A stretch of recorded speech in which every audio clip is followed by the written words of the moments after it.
আর নজর রাখবো যে গুরুত্বপূর্ণ খবরের দিকে। অন্নপূর্ণা ভান্ডারের ফর্ম নিয়ে এবার কড়া রাজ্য। 22 জেলার জন্য 22 সচিব নিয়োগ করা হচ্ছে। অন্নপূর্ণা ভান্ডারের ফর্ম নিয়ে কড়া রাজ্য সরকার। সোমরাজ প্রতিনিধি আমাদের সঙ্গে রয়েছেন, সরাসরি সোমরাজের থেকে জানবো। সোমরাজ, রাজ্য সরকারের তরফ থেকে ঠিক কি কি পদক্ষেপ নেওয়া হচ্ছে? দেখো, তুমি জানো যে অন্নপূর্ণা ভান্ডারের অধীনে মহিলাদের মাসে 3,000 টাকা দেওয়া হবে এবং সেই আর্থিক সাহায্য 3রা জুন থেকে দেওয়ার প্রক্রিয়া শুরু করবে রাজ্য সরকার। তার আগেই অন্নপূর্ণা যোজনা নিয়ে এবার কড়া মনোভাব নিল রাজ্য সরকার, যাতে মহিলারা বাড়িতে বাড়িতে ফর্ম পান। অঙ্গনওয়াড়ি কর্মীরা, আশা কর্মীরা বাড়িতে বাড়িতে ফর্ম পৌঁছে দেন।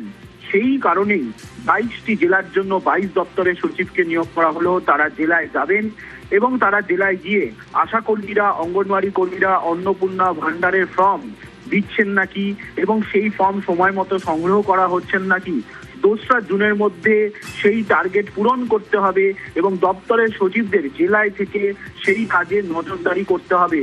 কোন জেলায় কোন দপ্তরের সচিবরা থাকবেন তা নিয়ে ইতিমধ্যে বিস্তারিত নির্দেশিকা রাজ্যের মুখ্য সচিব মনোজ কুমার আগরওয়াল জারি করেছেন এবং জেলায় বলা হয়েছে আজ থেকেই তারা যাতে চলে যান এবং জেলায় জেলায় গিয়ে জেলা প্রশাসনের সঙ্গে সমন্বয় রাখবেন এবং প্রয়োজনীয় রিপোর্ট সংগ্রহ করবেন। 2রা জুনের মধ্যেই যাতে কাজটি শেষ হয় সেই বিষয়ে তদারকি করবেন দপ্তরের সচিবরা।